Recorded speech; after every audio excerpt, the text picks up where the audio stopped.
అందరికీ నమస్కారం. ఈరోజు కథ మిస్సెస్ పర్ఫెక్ట్ ఎపిసోడ్ నెంబర్ 11. ఈ స్టోరీ మీకు నచ్చితే తప్పకుండా లైక్ చేసి మన ఛానల్ని సబ్స్క్రైబ్ చేసుకోండి. ఇక స్టోరీలోకి వెళ్దాం. మధ్యాహ్నం 12 గంటలకి మెలకువ వచ్చింది సమీరాకి. ఫేస్ వాష్ చేసుకుని కిందికి వచ్చింది. అత్తగారు మామగారు సోఫాలో కూర్చొని టీవీ చూస్తున్నారు. టిఫిన్ చేశారా అత్తమ్మా అని అడిగింది. తినేసి చాలాసేపు అవుతుందమ్మా, నీకోసమే చూస్తున్నాం. నువ్వు వస్తే భోజనం చేద్దామని. ఇంటిని ఇటు మమ్మల్ని చూసుకోవాల్సింది నువ్వే కదా, నువ్వు వస్తే తిందామని చూస్తున్నాం అని వెటకారంగా అంది సుమిత్ర. ఏమైందత్తమ్మా అలా మాట్లాడుతున్నారు? సమీరా, మీ అత్తమ్మ మూడేం బాలేదు, పద మనం భోజనం చేద్దాం అని సుమిత్ర వైపు కోపంగా చూశారు నరేష్ గారు. అత్తమ్మ, మీరు కూడా రండి, భోజనం వడ్డిస్తాను అంది సమీర. ఎక్కువ మాట్లాడిన నరేష్ గారు సమీరా ముందు తిట్టినా తిడతారని కామ్గా భోజనానికి కూర్చుంది. అన్నట్టుగానే పచ్చి రొయ్యలు గోంగూర వాటితో పాటు పొటాటో ఫ్రై పెట్టి కాస్త చారు పెట్టింది సమీర. ముగ్గురు కలిసి భోజనం చేశారు. సుమిత్ర మాట్లాడకుండా భోజనం చేసి తన రూమ్కి వెళ్ళింది. సమీరాకి అర్థమవుతుంది సుమిత్రలో బాగా స్వార్థం చోటు చేసుకుంది అని. 2 రోజుల నుంచి వంట పనవని ఇంటి పనవని ఏ పనిలోనూ సుమిత్ర తనకి సహాయం చేయటం లేదు. కాస్త నవ్వుతూ మాట్లాడినా దెప్పి పొడుపు మాటలు మాట్లాడుతుంది.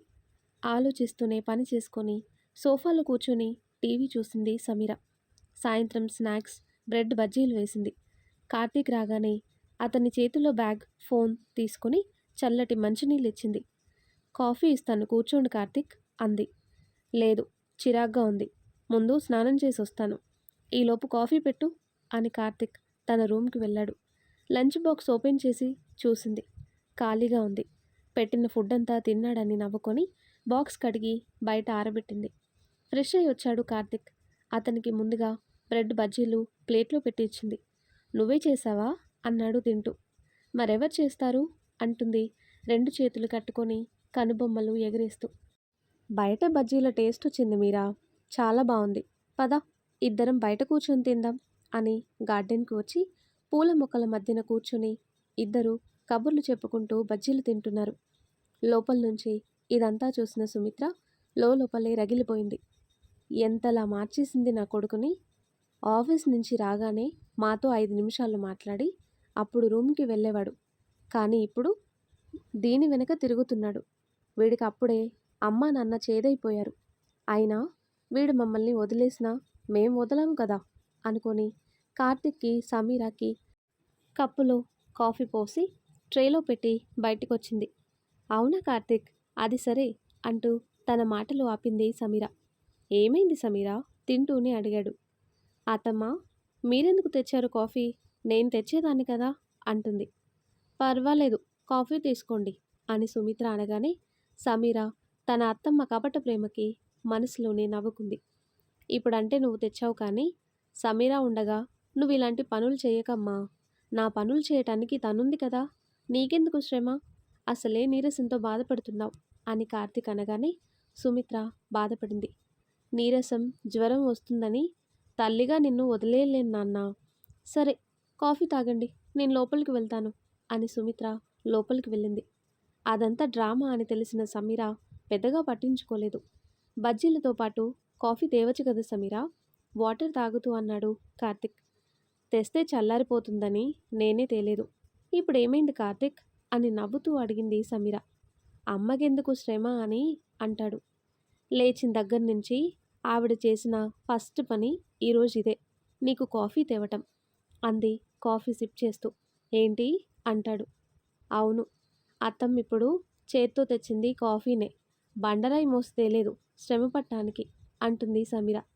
ఏమైందే అలా మాట్లాడుతున్నావు అని అడుగుతాడు కార్తిక్.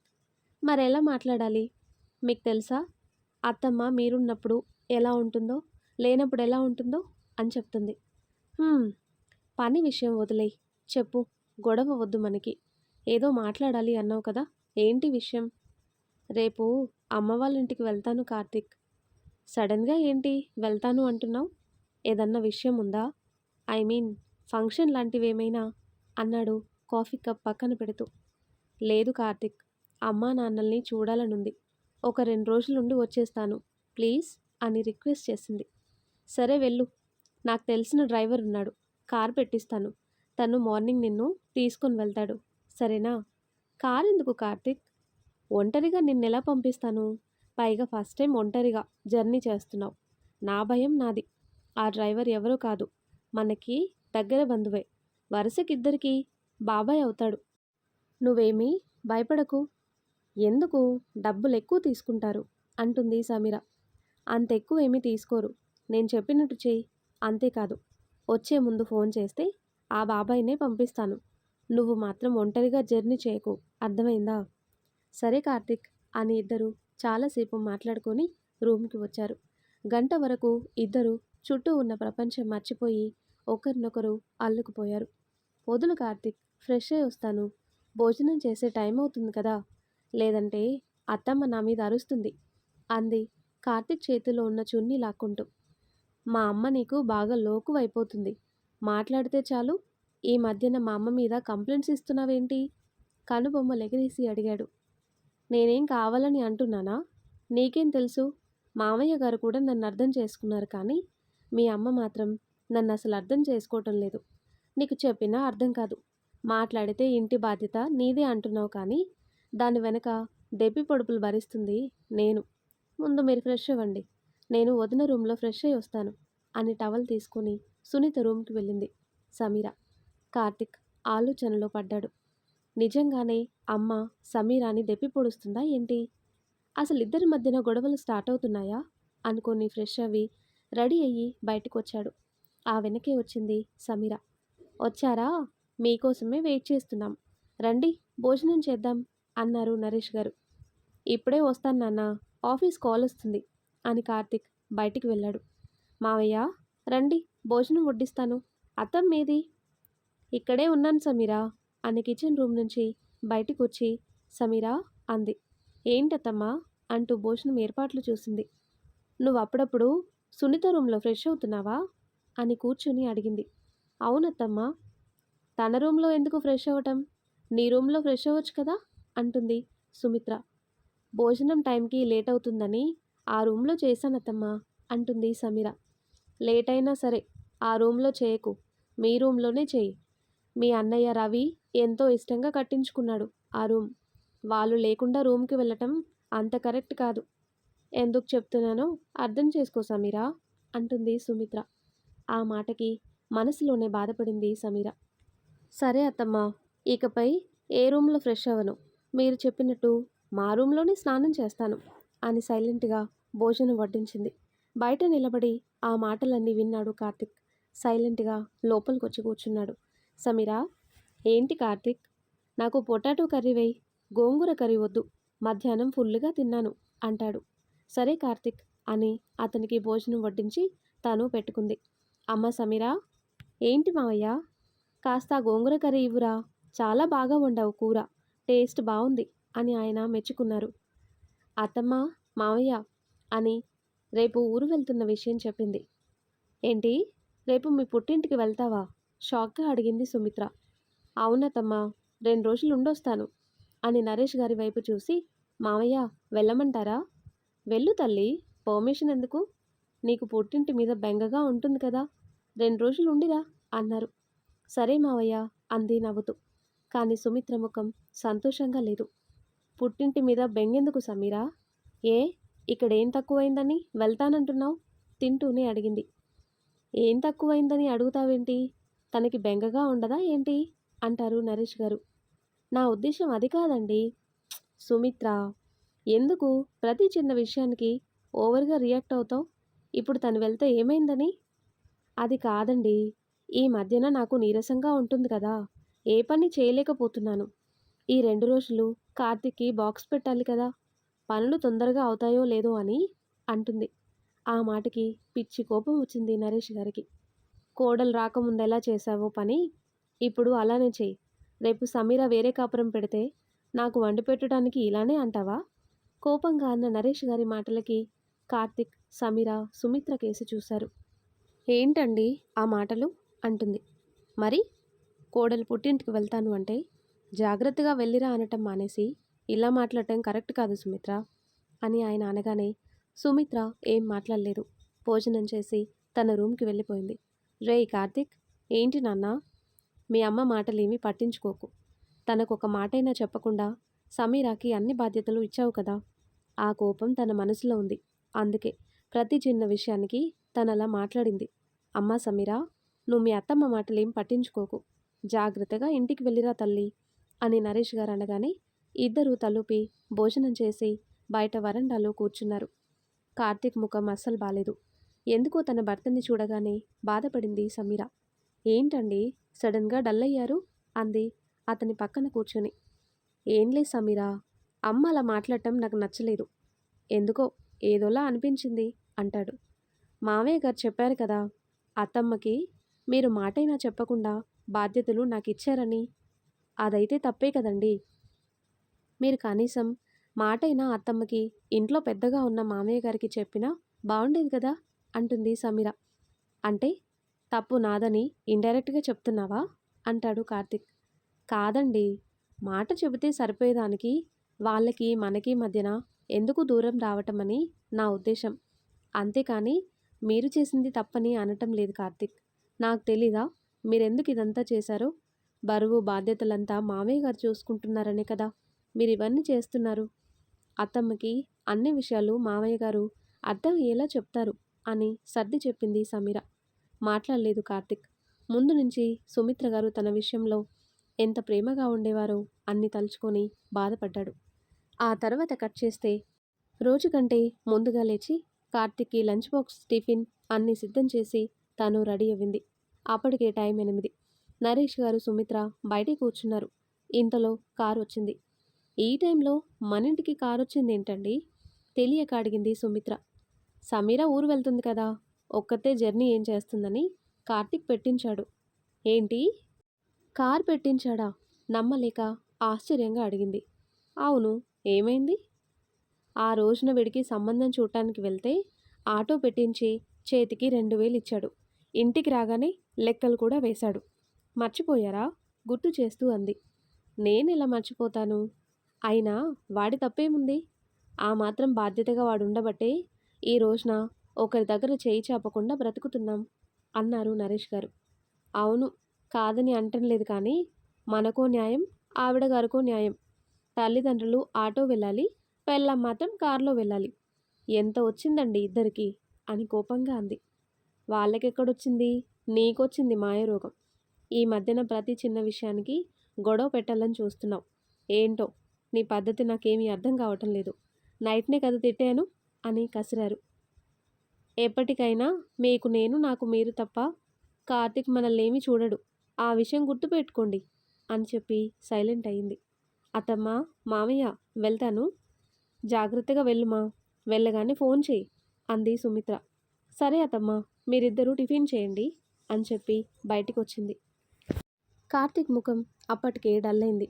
జాగ్రత్త కార్తిక్, నువ్వు జాగ్రత్త అని చెప్పి ఆమె వెళ్ళే వరకు బయట ఉండి లోపలికొచ్చాడు.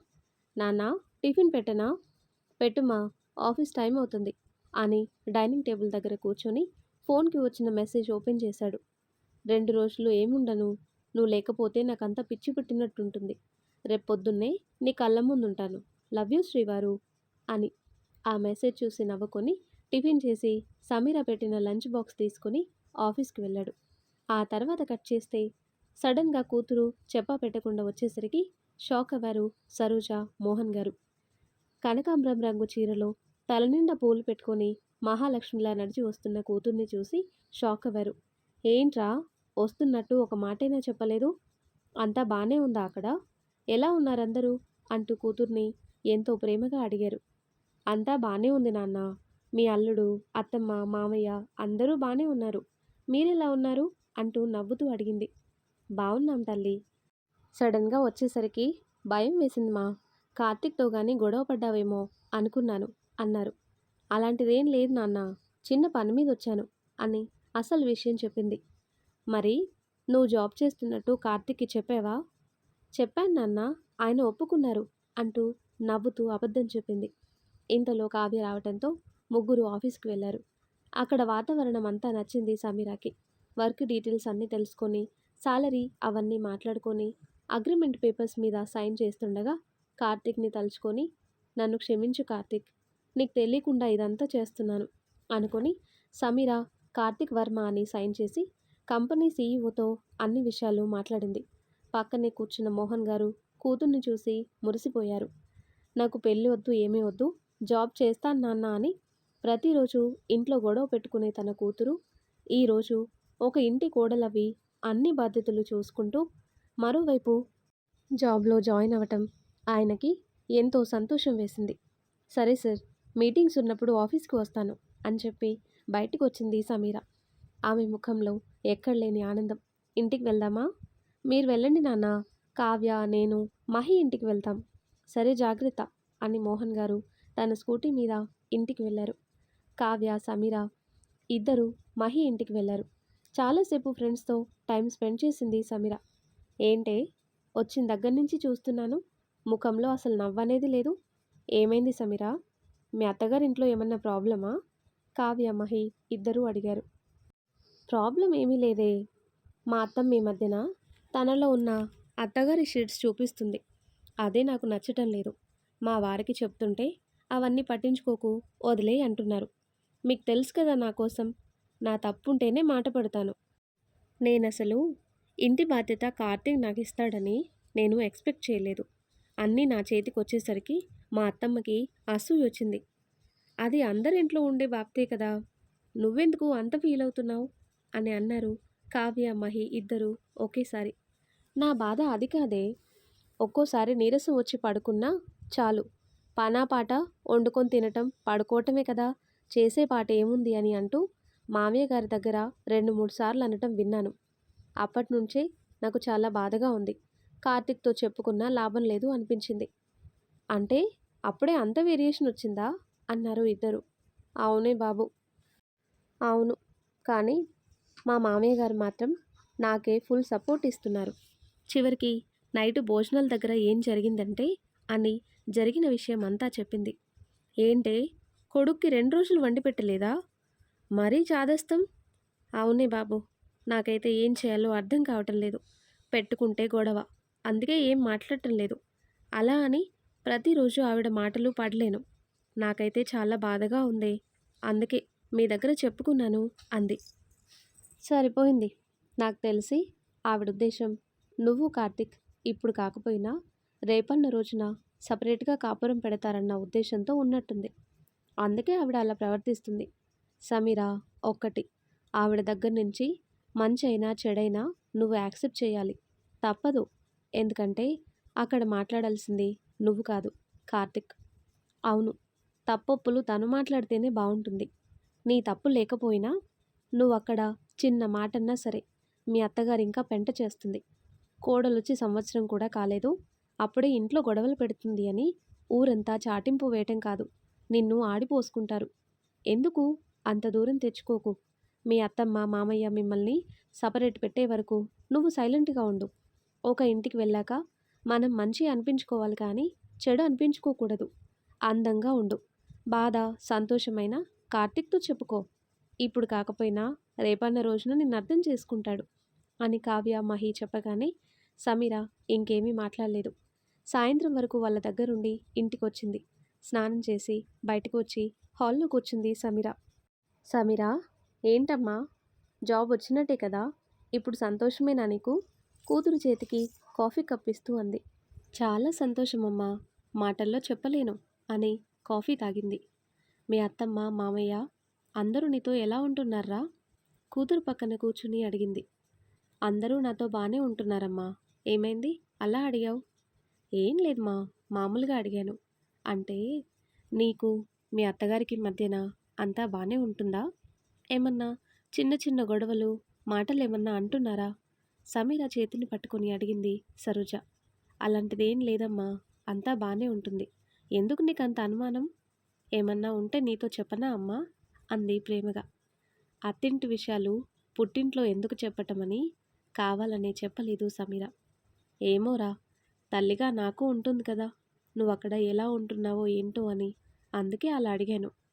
వాళ్ళందరూ మంచివాళ్ళమ్మా. నువ్వేమీ అలాంటి భయాలు పెట్టుకోకు.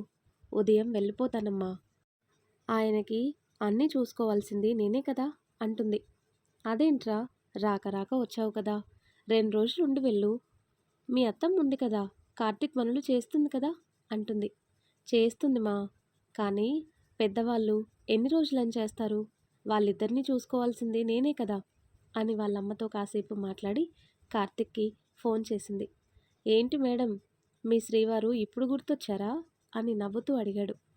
మీ శ్రీవారు ఎప్పుడు నాకు అనుక్షణం గుర్తొస్తూనే ఉంటారు, కానీ మీకు మీ శ్రీమతి గుర్తుండదు కదా, ఫోన్ చేసినా మెసేజ్ చేసినా రిప్లై ఉండదు, అదే నా బాధ అంది. వర్క్లో ఉండగా నేను ఫోన్ లిఫ్ట్ చేయనని తెలుసు కదా, తమరింటికొచ్చి అరగంట పైనే అవుతుంది కదా, మరెందుకు చేయలేదు అని అడుగుతుంది సమీర. ఎందుకు చేయలేదంటే ఏం చేయను, రాగానే నీరసం వచ్చింది, హాల్లో కూడా కూర్చోలేదు, మన బెడ్రూమ్కి వచ్చి నువ్వు పడుకున్న ప్లేస్లో పడుకున్నాను.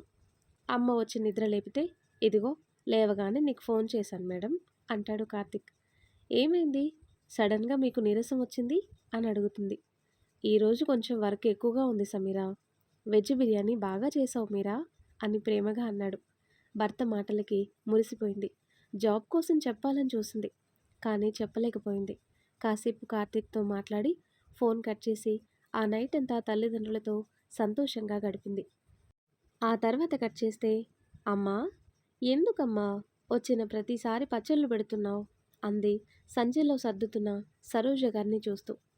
పుట్టింటికొచ్చి ఒట్టి చేతులతో ఏం వెళ్తావు, అయినా సంపాదించిందంతా ఎవరికి, నీకోసమే కదా, పట్టుకొని వెళ్ళమ్మా.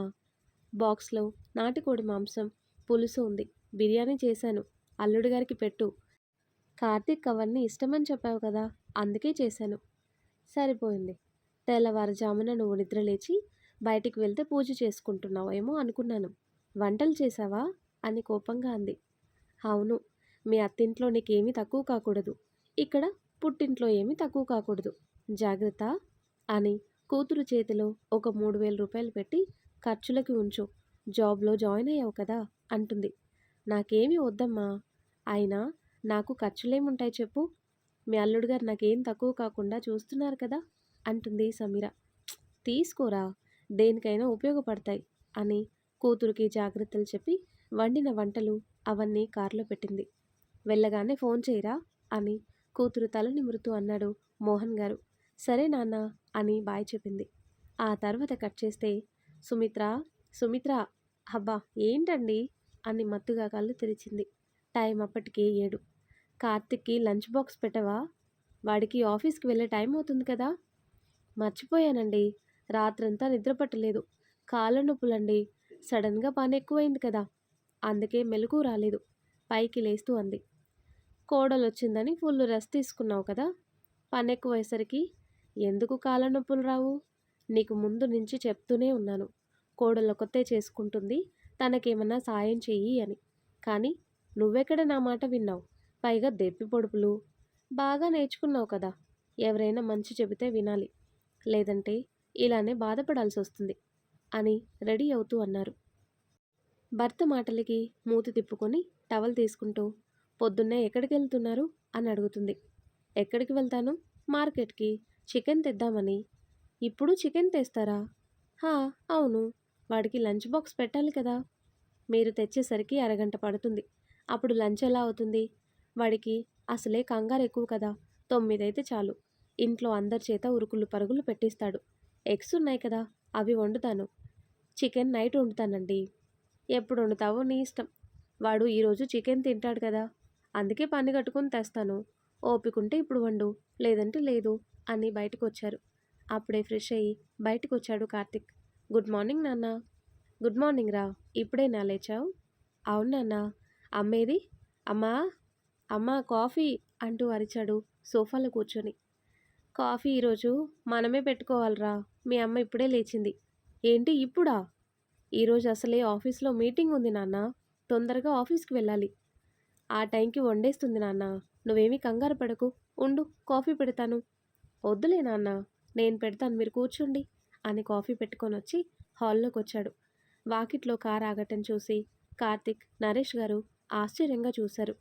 ఒరేయ్, పొద్దున్నే మన ఇంటికి చుట్టాలు ఎవరొచ్చారు అని నరేష్ గారు మాట్లాడుతుండగానే కార్ దిగింది సమీర. ఇద్దరూ షాక్ అయ్యారు. ఇదేంట్రా, 2 రోజులు ఉంటానని చెప్పింది కదా, అప్పుడే వచ్చేసిందేంటి కోడలు? ఆశ్చర్యంగా అన్నారు నరేష్ గారు. నాకు అదే అర్థం కావట్లేదు నాన్న. నేనడిగితే రేపొస్తానని చెప్పింది. గుడ్ మార్నింగ్ మావయ్య. Good morning Karthik. లోపలికొస్తూనే విష్ చేసింది సమీర. Good morning Sameera. ఏంటి మా 2 రోజులు ఉంటానని చెప్పావు కదా? ఏమైంది? సడన్‌గా వచ్చేశావు? నవ్వుతూ అడిగారు నరేష్ గారు. ఉండబుద్ధి కాలేదు మావయ్య. అయినా అదేమీ నా ఇల్లు కాదు కదా! ఇదే మనిల్లు అని వచ్చేశాను అంది నవ్వుతూ. ఆ మాత్రం దానికే ఎందుకే? అమ్మా నాన్న మీద బెంగగా ఉందని గారాలు పోయావు? ఒక్క రోజుకే అక్కడ ఉండలేకపోయావు? వెళ్ళి వాళ్ళనెందుకు ఇబ్బంది పెట్టటం? అంటాడు కార్తిక్. మరేం చేయను? వాళ్ళని చూడగానే మన ఇల్లు, మీరు అందరూ గుర్తొచ్చారు. అసలు నేను సాయంత్రమే వచ్చేద్దాం అనుకున్నాను. కానీ ఒక్కరోజైనా ఉండకపోతే బాగోదని వచ్చేశాను అంది సమీర. సరిపోయింది అంటూ నరేష్ గారు, కార్తిక్ నవ్వుకున్నారు. ఇప్పుడే లేచావా కార్తిక్? అవును. అమ్మ ఫ్రెష్ అవుతుందని మేమే కాఫీ పెట్టుకున్నాం. కాఫీ తాగు అని సమీరాకి కాఫీ కప్ ఇచ్చాడు. నవ్వుతూ కాఫీ తాగింది. బావుంది కార్తిక్. నేను లేకపోయినా కాఫీ భలే పెట్టుకున్నావు. రేపటి నుంచి వంట కూడా చేసేయచ్చు నువ్వు అని జోక్ చేసింది. Hello madam. అంత లేదు. అమ్మకి బాలేదని నేను పెట్టుకున్నాను కాఫీ అంటాడు. అత్తమ్మకి ఏమైంది కార్తిక్? కంగారుగా అడిగింది. ఏం కాలేదు మా. ఇన్ని రోజులు నువ్వున్నావని ఫుల్ రెస్ట్ తీసుకుంది కదా. సడన్గా నిన్నంతా పనిచేసేసరికి మీ అత్తమ్మకి నడుం పట్టేసింది అని వెటకారంగా అన్నారు నరేష్ గారు. రూమ్ నుంచి బయటకు వచ్చిన సుమిత్ర ఆ మాటలు విని పళ్ళు నూరుకుని సమీరాని చూసి షాక్ అయింది. ఏంటి సమీరా, 2 రోజులు ఉంటానని చెప్పి సడన్గా వచ్చావు? అక్కడ ఉండబుద్ధి కాలేదత్తమ్మా. ఎందుకో ఇల్లు బాగా గుర్తొచ్చింది. అందుకే వచ్చేసాను అంది. నువ్వు లేకపోతే ఇల్లంతా బోసిగా ఉంది తల్లి. అవునమ్మా, అదైతే నిజం. నువ్వు లేక ఈ అత్తమ్మ నోరు సైలెంట్గా ఉంది. లేదంటే నిన్ను ఏదోటి అనేది నవ్వుతూనే సెటైర్ వేశారు నరేష్ గారు. ముసిముసిగా నవ్వుకుంది సమీర. మీ మావయ్య కళ్ళెప్పుడు నా మీదనే ఉంటాయి తల్లి అని మూతి తిప్పుకుని కూర్చుంది. 10 నిమిషాలు అత్తమ్మ, బట్టలు మార్చుకొని వచ్చి బ్రేక్ఫాస్ట్ రెడీ చేస్తాను అని తను తెచ్చిన వంటలన్నీ డైనింగ్ టేబుల్ మీద పెట్టి రూమ్కి వెళ్ళింది. ఆ వెనకే కార్తిక్ వెళ్ళాడు. ఏంటండి, డైనింగ్ టేబుల్ మీద మన కోడలు ఏదో పెట్టి వెళ్ళింది? వాళ్ళ అమ్మగారేవో వంటలు చేసుంటారు. మన కోడలెప్పుడూ ఒట్టి చేతులతో రాదు కదా, ఏదోటి తెస్తూ ఉంటుంది అంటారు నరేష్ గారు. అసలు చూడకుండా ఎలా చెప్తున్నారండి? డైనింగ్ టేబుల్ దగ్గరికి వెళ్తూ అంది. ఎందుకంటే సమీర వాళ్ళ ఫ్యామిలీ పెట్టే చేయి కాబట్టి. మన కోడలు కూడా ఎదుటి వాళ్ళకి ఏమన్నా పెట్టడానికి అస్సలు వెనకాడదు. నేను చెప్తున్నాను కదా. అన్నం ఉడికిందో లేదో ఒక మెతుకు పట్టుకొని చూస్తే చాలు సుమిత్ర. అలానే మన కోడలు ఎలాంటిదో మనం చూడాల్సిన పని లేదు. ఆ రోజు పెళ్లి చూపుల నాడే వాళ్ళ మర్యాదలు చూడగానే అర్థమైంది వాళ్ళు మంచి మనసున్న మనుషులు అని. మాట్లాడుతూనే సుమిత్ర దగ్గరికి వచ్చారు. బ్యాగ్లో ఉన్న బాక్సులన్నీ తీసి బయట పెట్టి చూసింది. ఒక బాక్స్లో పలావ్, చికెన్ కర్రీ, ఇంకా గారెలు, పరమాన్నం అన్నీ చూడగానే సుమిత్ర నోరూరింది. ఏంటండి, ఇన్ని వంటలు చేసింది వాళ్ళమ్మ? అసలు ఇవి ఈరోజు చేసినవా, లేదంటే నిన్న వండినవి ఫ్రిడ్జ్లో పెట్టి వేడి చేసి పంపించారా? నొసలు చిట్లించి అనుమానంగా అడిగింది. మొత్తానికి నీ వంకర బుద్ధి పోనిచ్చుకున్నావు కాదు. ఆ బాక్స్లో ఎంత వేడిగా ఉన్నాయి చూడు. ఇలాంటి అనుమానం జబ్బుంటే నువ్వు తినటం మానేయి. అంతేకాని పిచ్చి వాగుడు వాగకు. వాళ్ళ పుట్టింటికి నువ్వేమి వండి పంపించావు కానీ దెప్పి పొడిచే మాటలు మాత్రం బాగానే మాట్లాడతావు అంటారు నరేష్ గారు. ఇంకా ఆపుతారా? తెల్లవారుజామున లేచి ఇన్ని వంటలు మీ చెల్లి సరోజ చేసిందంటే గ్రేట్ అంది మెచ్చుకోలుగా. అందరూ నీలా ఉండరు కదా. వచ్చే వారం మనమేమన్నా వండి వాళ్ళింటికి వెళ్ళి పలకరించి వద్దాం. ఏమంటావు? వద్దండి, డబ్బులు దండగా. వాళ్ళకి అన్నీ వండి పెట్టి అవన్నీ చేస్తే 5,000 అవుతుంది. ఇప్పుడు ఖర్చు ఎందుకు అంది బాక్సులు సర్దుతూ. మరి వాళ్ళు పంపినవి తింటున్నావు కదా, పెట్టడానికి ఏం మాయారోగం? ఎదుటి వాళ్ళు నాశనం అయిపోయినా పర్వాలేదు మనకి. మనకి మాత్రం రూపాయి ఖర్చు అవ్వకూడదు. ఏం మనిషివే నువ్వు, అంతా కర్మ అంటూ తిట్టిపోశారు. చూడండి, వాళ్ళు మనకన్నా కొంచెం డబ్బున్న వాళ్ళు. వాళ్ళతో మనం పరుగులు పెట్టాలంటే పెట్టలేము. నా మాటలు మీకు ఎలా అనిపించినా సరే మనం ఎవరికీ పెట్టే పని లేదు అని కోపంగా కిచెన్ రూమ్కి వెళ్ళింది. ఇన్ని రోజులు దీని మనస్తత్వం తెలుసు అనుకున్నాను, కానీ సమీర వచ్చాక దీని బుద్ధేంటో బయటపడుతుంది. ఇలానే ఉంటే లాస్ట్కి దీని చుట్టూ ఎవరూ ఉండరు అనుకుని సోఫాలో కూర్చున్నారు. సమీర, కార్తీక్ రావటంతో అందరూ డైనింగ్ టేబుల్ దగ్గర కూర్చున్నారు. అమ్మా సమీర, ఏంటత్తమ్మా అంది నవ్వుతూ. బ్రేక్ఫాస్ట్ ఏం చేయాల్సిన అవసరం లేదురా. అమ్మ స్వీట్ ఇంకా పులిహోర కూడా పంపించింది కదా, ఆ రెండు బ్రేక్ఫాస్ట్గా పెట్టేద్దాం. ఏమంటావ్? మీ ఇష్టం అత్తమ్మా అని నవ్వుతూ అందరికీ పులిహోర పెట్టింది. అందరూ తిని హ్యాండ్ వాష్ చేసుకున్నారు. సమీర కార్తీక్ లంచ్ బాక్స్ పెట్టి అతని దగ్గరికి వచ్చింది. ఏంటి, వచ్చిన దగ్గర నుంచి ముఖం వెలిగిపోతుంది అని నవ్వుతూ అడిగాడు. మిమ్మల్ని చూశాను కదా, అందుకు శ్రీవారు అంటూ లంచ్ బాక్స్ చేతికిచ్చి మరో బాక్స్ ఇస్తూ, పక్క వీధిలోనే కదా వదిన వాళ్ళ ఇల్లు, కాస్త ఇచ్చేయండి. అత్తమ్మ అడిగినా ఏమంటుందో తెలియదు కదా, అందుకు. ఎందుకు సమీరా, అక్కర్లేని గొడవలు అవసరమా అన్నాడు. అక్కడున్నది నా వదినండి, మీ రక్తం. తిండి దగ్గర అత్తమ్మని అడిగి పెడితే ఇంటి కోడలుగా నేనెందుకు ఉన్నట్టండి? మీరు నాకిచ్చింది బాధ్యత కాదు, బంధుత్వం. నా వాళ్ళకి పెట్టే విషయంలో నేనెవ్వరిని అడగను. అత్తమ్మ ఏం చేస్తుంది? మహా అయితే కోప్పడుతుంది, అంతే కదా, కోప్పడనివ్వండి. కోపం భరించటానికి నేను సిద్ధమే అని నవ్వుతూ కార్తీక్ చెంపపై ముద్దు పెట్టి, జాగ్రత్తగా వెళ్ళిరండి బాయ్ అని సమీర వెళ్ళగానే కార్తీక్ ఆ ట్రాన్స్లో ఉండిపోయాడు. బైక్ స్టార్ట్ చేసి తనలో తానే నవ్వుకున్నాడు. నిజంగానే దీని మనసు మంచుకొండ, వెంటనే కరిగిపోతుంది. కానీ ఎందుకు అమ్మ సమీర విషయంలో అలా ఉంటుంది అనుకొని సునీత వాళ్ళ ఇంటికొచ్చాడు. ఏంట్రా ఇలా వచ్చావు నవ్వుతూ అడిగింది సునీత. గుమ్మం వరకొచ్చిన వాళ్ళని ఎలా ఉన్నారు ఏంటి అని అడగటం మానేసి ఇలా వచ్చావేంటి అని అడుగుతున్నావా? నీకెన్నిసార్లు చెప్పినా బుద్ధి రాదు అని కేకలు వేసింది సునీత అత్తగారు మంగాదేవి. పర్వాలేదండి, అక్కకి బాక్స్ ఇద్దామని వచ్చాను అంటూ సునీత చేతికి కవర్ ఇచ్చాడు. కూర్చో బాబు. సునీత, మీ తమ్ముడికి కాఫీ ఇచ్చి 2 దోశలు వేయి అని ఆర్డర్ పాస్ చేసింది. అయ్యో వద్దత్తా, టిఫిన్ చేసే వచ్చాను. మీ ఆవిడ ఎలా ఉంది బాబు? బానే ఉందత్తమ్మా అని 5 నిమిషాలు మాట్లాడి సునీతకి బాయ్ చెప్పి అంతలోనే సమీర మాటలు తలుచుకొని సునీత దగ్గరికి వచ్చి, రేపు హాస్పిటల్కి వెళ్ళాలి కదా, డబ్బులు తీసుకో అక్క అని 4,000 చేతిలో పెట్టాడు. ఒరేయ్, ఎందుకు ఇన్ని డబ్బులు? మిగిలితే వాటిని నీ జల్సా ఖర్చులు చేయకు, ఫ్రూట్స్ అవి కొనుక్కో. రేపు నువ్వు బావ వెళ్తారంట కదా, అమ్మ చెప్పింది. ఉంటానక్క, జాగ్రత్త అని కార్తీక్ వెళ్ళగానే సునీత ఆనందం అంతా ఇంత కాదు. సూటిగా వాళ్ళ అత్తగారి వైపు చూసి మూతి తిప్పుకొని హాల్లోకి వెళ్ళింది. సమీర వచ్చాక దీనికి అన్ని వైభోగ్యాలు పెరుగుతున్నాయి. లేదంటే ఆ సుమిత్ర రూపాయి పిసుకనివ్వదు. హాస్పిటల్కి డబ్బులు ఇవ్వు అని అడిగినా పెళ్ళావాక అమ్మాయి గొడవ మాకు సంబంధం లేదు, మీకే సంబంధం అంటూ గొడవ పెట్టేది. కోడలొచ్చాక సుమిత్ర మారిందో లేదో తెలియదు కానీ కార్తీక్లో మాత్రం మార్పు వచ్చింది. లేదంటే గుమ్మం వరకు ఎందుకు వస్తాడు? ఇప్పటి వరకు వచ్చింది లేదు. ఈ మధ్యన నా కోడలు ఆలన పాలన చూస్తున్నారు అనుకుని ఆనందపడింది. ఆఫీస్కి బయలుదేరిన కార్తీక్ డబ్బులు లంచ్ బాక్స్ వాళ్ళ అక్క చేతికి ఇచ్చినప్పుడు సునీత కళ్ళల్లో ఆనందం అంతా ఇంత కాదు. నా ఎదురుగానే మా అక్కకి అత్తమ్మ ఆర్డర్లు వేసింది, కాఫీ టిఫిన్ పెట్టు అని. ఇన్ని రోజులు మేము అక్కను పట్టించుకున్నందుకు అక్కని ఎన్ని మాటలు అనుంటుందో. సమీర చెప్పింది నిజమే, తప్పు మా వైపునే ఉంది అనుకుని ఆఫీస్కి వెళ్ళాడు. ఆ రోజు పని లేకపోవడంతో సమీర ఫుల్ రెస్ట్ తీసుకుంది. సుమిత్ర నరేష్ గారు తెలిసిన వాళ్ళ ఫంక్షన్కి వెళ్ళారు. సాయంత్రం 4 గంటలకు లేచి కాఫీ పెట్టి స్నాక్స్గా అరటికాయ బజ్జీలు వేసింది.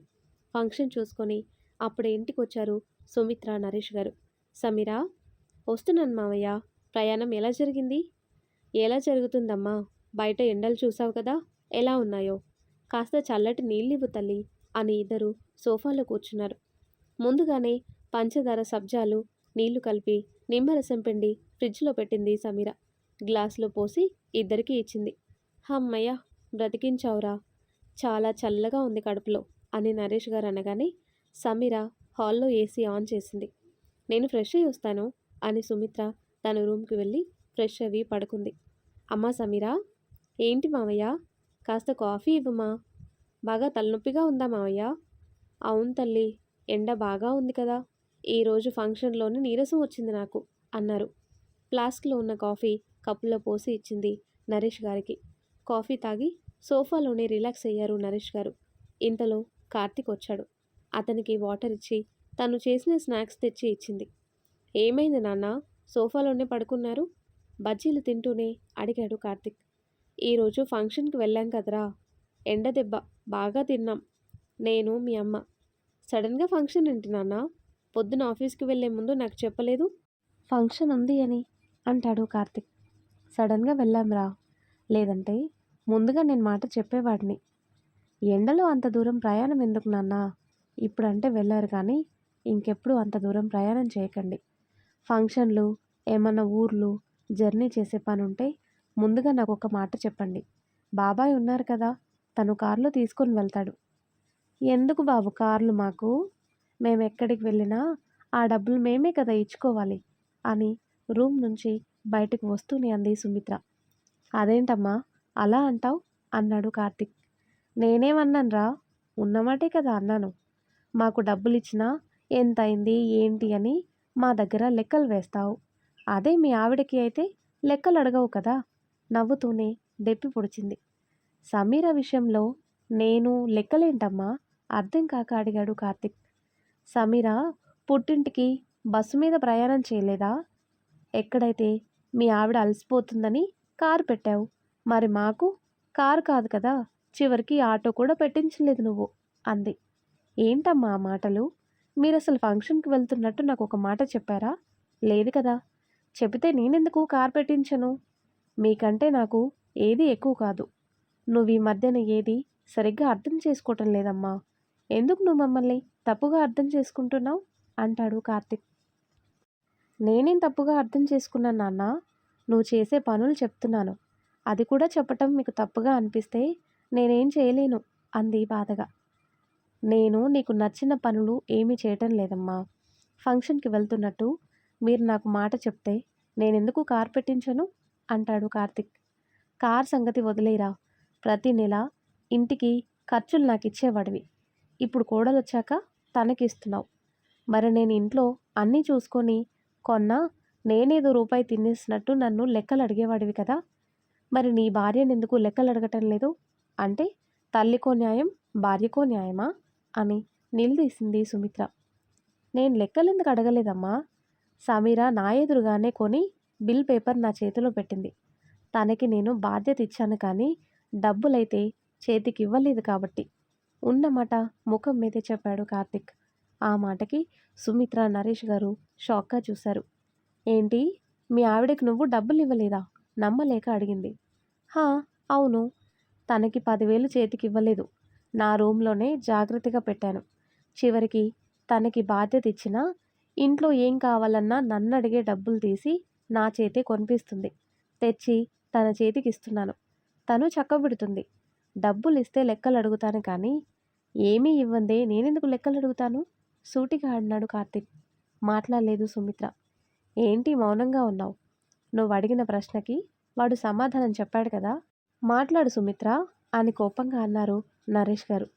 ఏంటండి మీరు నా మీద సీరియస్ అవుతున్నారు? నేనేం తప్పుగా అడగలేదు. నన్ను అడిగినట్టే తననెందుకు లెక్కలు అడగలేదు అని అడిగాను. అది కూడా తప్పేనా అంటుంది. నీకది తప్పుగా లేకపోవచ్చు కానీ నాకైతే బాధగా ఉందమ్మా. ఇన్ని సంవత్సరాలు నన్ను పెంచి పెద్ద చేసావు కదా, ఇంతేనా నువ్వు నన్ను అర్థం చేసుకుంది అని కార్తీక్ అనగానే సుమిత్ర కోపంగా పైకి లేచి, అవునరా, నేను ఇంతే అర్థం చేసుకున్నాను. మరి నువ్వు పెళ్ళాం రాగానే మమ్మల్ని ఏమన్నా పట్టించుకున్నావా? ఆవిడగారు వచ్చిందో లేదో పెత్తనం చేతికిచ్చావు. ఆవిడ పెడితేనే మేము తినాలి, ఆవిడగారు కాఫీ ఇస్తేనే మేము తాగాలి. ఇది మా పరిస్థితి అని కోపంగా చెప్పి సమీర కేసి చూసి, పైకి మంచిదానిలా నటిస్తూ నాకు నా కొడుక్కి మధ్యన దూరం పెంచుతున్నావు. ఎంత నంగనాచువో నువ్వు అని మూతి తిప్పుకొని బయటికి వెళ్ళింది సుమిత్ర. సమీర ఏం అర్థం కాక కార్తీక్ వైపు చూసి మౌనంగా తన రూమ్కి వెళ్ళింది. ఒరేయ్, మీ అమ్మ ఎండలో నుంచి వచ్చింది కదా, ఆ చిరాకుతో అలా మాట్లాడింది. నువ్వేమీ ఆ మాటలు పట్టించుకోకు అన్నారు నరేష్ గారు. మాట్లాడలేదు కార్తీక్. మౌనంగా తన రూమ్కి వచ్చి టవల్ తీసుకొని వాష్రూమ్కి వెళ్ళాడు. సమీర బయట లాన్లో కూర్చొని తల పట్టుకుంది. ఎందుకు సడన్గా ఇంట్లో గొడవ పెట్టింది ఈవిడ? అసలు ఏమనుకుంటున్నారు నా కోసం? నేనెందుకు తల్లి కొడుకుల మధ్యన దూరం పెంచుతాను అనుకొని తనలో తానే ఆలోచించసాగింది. మరి ఆ తర్వాత ఏం జరుగుతుందో నెక్స్ట్ వీడియోలో తెలుసుకుందాం. ఎంతో ఇంట్రెస్టింగ్గా ఉండే ఈ స్టోరీ నెక్స్ట్ పార్ట్స్ కోసం ఈ వీడియో లైక్ చేసి మన ఛానల్ని తప్పకుండా సబ్స్క్రైబ్ చేయండి. Thanks for watching.